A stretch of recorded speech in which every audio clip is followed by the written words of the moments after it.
en el que se va a hablar sobre el reduccionismo de la prisión preventiva. Como primera medida, quiero agradecer a la Universidad de Palermo el espacio cedido para que se lleve adelante esta jornada y, por supuesto, la organización en conjunto con la Asociación Pensamiento Penal. Integra el panel el doctor Nicolás Schiavo, juez de garantías en el Departamento Judicial de San Martín, provincia de Buenos Aires, el doctor Gustavo Brusone, presidente de la Cámara Criminal y Correccional de la Capital Federal, y el doctor Alberto Binder, fundador y miembro del INESIP, militante de los procesos de reforma procesales penales, no solo en la Argentina, sino también a nivel regional en Latinoamérica. Nairobi. Presentar a los panelistas como profesores de Derecho Penal, autores de numerosas publicaciones referidas puntualmente al tema que nos convoca, o autores de libros, como docentes y capacitadores de operadores del sistema de justicia penal, es caer tal vez en un lugar común. Hay una particularidad que se reúnen los tres panelistas y que va a hacer cobrar valor escuchar sus reflexiones sobre el tema de la prisión preventiva. Y es que los tres son perfectamente coherentes y consecuentes en su labor diaria con lo que piensan, con lo que escriben y con lo que enseñan. Esta coherencia cuando se habla de la prisión preventiva no es tan frecuente en nuestros magistrados, lamentablemente. Más aún si uno tal vez coteja sus exámenes escritos de oposición para acceder al cargo y luego sus resoluciones. En cuanto al tiempo, bueno, lo manejan los expositores, 20-25 minutos. Comenzamos con el doctor Schiavo, luego seguimos con el doctor Brusone, terminamos con el doctor Binder. Y si queda tiempo, abrimos luego a preguntas. Bueno, muchas gracias a todos por estar presentes. Muchas gracias a la Universidad de Palermo, a Nicolás García, que no sé por dónde está, que es el que me impuso en el panel, a Gustavo Brusone y Alberto Binder, que fueron mis profesores, así que lo que voy a decir es todo culpa de ellos. Se hace el joven, ¿viste? Por eso. Lo soy. Dale. Y después del panel que escuché antes, espero que hayan tenido todos en el break un poco de amnesia, porque sí, bueno, somos jueces, nosotros metemos gente presa, somos los que secuestramos gente, hacemos todas esas cosas malas que hacían referencia. El panel se llama Reduccionismo de la prisión preventiva. Yo la verdad es que no sé muy bien qué significa la palabra esa, reduccionismo de la prisión preventiva. Pareciera que cuando uno escucha la palabra reduccionismo de la prisión preventiva no está refiriéndose a la justificación de un instituto jurídico, es decir, en el plano de las normas, sino más a una estrategia. Es decir, pareciéramos que estamos todos de acuerdo en un sustantivo de abolir la prisión preventiva, que es un poco el libro que nos convoca en estas jornadas, o la idea de estas jornadas, y algunos son unos corajudos abolicionistas de la prisión preventiva y otros también queremos abolirla, pero no nos animamos a tanto, entonces la reducimos. La verdad es que no entiendo, digamos, la palabra reduccionismo en términos de justificación de un instituto jurídico. A mí, así planteada la cuestión, es decir, como que estamos todos de acuerdo que hay que abolir la prisión preventiva, que no hay ninguna justificación posible de la prisión preventiva, que no hay ningún argumento para sustentar la existencia de la prisión preventiva, me parece como muy mucho. Como sí soy juez y soy abogado, me voy a referir al mundo de las normas, que creo que quizás no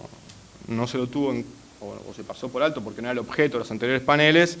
pero que sí es donde en definitiva, y ahí sí se refirió en el inicio de estas jornadas el doctor Mayer, es donde se encuentra la razón jurídica de que haya personas encarceladas antes de que se las declare culpable en un juicio previo como establece el artículo 18. Y es justamente este mismo artículo 18 el que hace referencia al concepto del arresto, es decir, el arresto de orden escrita de autoridad competente, el que en definitiva, como ha señalado con corrección el propio doctor Mayer, es el que legitima la posibilidad de que el Estado prive en el marco de un proceso previamente de libertad a una persona. Me parece entonces que la discusión sobre qué significa el arresto, los fundamentos y los límites del arresto del artículo 18 es cuanto menos la fundamentación para saber si cuando privamos preventivamente de la libertad a un sujeto lo estamos haciendo conforme la Constitución Nacional establece, es decir, si en el campo de las normas podemos hablar de la abolición de la prisión preventiva sin abolir también al menos una parte de la Constitución Nacional. Por supuesto que me sería mucho más fácil hablar en favor de la reducción de la prisión preventiva en los términos en que me imagino que cuando puso el nombre del panel Nicolás García lo entendía, es decir, en esta disputa que hubo entre los sustantivistas, es decir, los que ven la prisión preventiva como un adelantamiento de la pena, los que ven la prisión preventiva o fundamentan la prisión preventiva como la defensa social, frente a lo que se dio en llamar la tesis procesalista, en la cual yo sí comulgo, y que explicó muy bien el doctor Mayer, que solamente justifica la prisión preventiva sobre la base de que haya un peligro de fuga o un entorpecimiento probatorio. Es decir, bajo esos dos carriles. Me sería mucho y muy fácil y más placentero hablar de eso que venir a decir, no, miren, voy a legitimar la prisión preventiva, o voy a hablar del remanente que queda de legitimación de la prisión preventiva, porque cuando uno se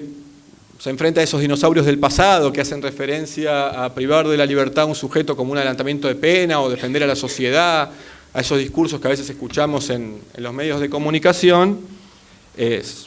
se enfrenta, digo, desde la tesis procesalista, como lo ha hecho el doctor Brusone cuando dictó el fallo Barbará, o cuando la casación dicta un plenario en concordancia con ese fallo, hay un resto de legitimación de la prisión preventiva. Es decir, hay todavía personas que, aunque uno reduzca en los argumentos por qué las va a privar de la libertad, están privadas de la libertad, uno las priva de la libertad. Uno dice, bueno, yo estimo por estos argumentos que la persona se va a fugar, se va a sustraer del proceso y efectivamente la privo de la libertad. Y ahí tiene que haber también una base de legitimación. No se trata solamente de una estrategia en términos reduccionistas, decir, bueno, no me animo a no privar a nadie, entonces privo porque, bueno, alguno tengo que dejar preso. Decía entonces que esa base de legitimación de la privación previa de la libertad está en el propio artículo 18 cuando hace referencia al arresto, es decir, a la posibilidad de que el juez competente, el artículo 18 habla de autoridad competente en realidad, tenga la posibilidad de arrestar a una persona como previo al juicio, como forma de realización del juicio. De por sí la Constitución en numerosos artículos y más allá del derecho penal establece la posibilidad de que el Estado imponga consecuencias previas a una sentencia en muchos órdenes o en muchos campos del derecho. El artículo 43 de la Constitución, sin ir más lejos, regula el amparo, y el amparo no es otra forma que una medida cautelar en varios aspectos del derecho que se le puede imponer incluso a los particulares, es decir, restringirles un derecho previo a una sentencia. En materia de restricción de la libertad, por fuera incluso de un proceso penal, está regulado en 3 artículos de la Constitución la posibilidad de que el propio Poder Ejecutivo, en el marco del estado de sitio, prive de la libertad a un sujeto. Y en el artículo 18 sí está establecido lo que llamamos, de modo ordinario, digamos, la privación legal de la libertad. Digo esto de privación legal de la libertad porque había en el panel anterior había escuchado que se hacía referencia a, en cierta medida a que no había privaciones de la libertad que fueran legítimas. Y bueno, en realidad la legitimación en términos normativos al menos sí está dada en este artículo.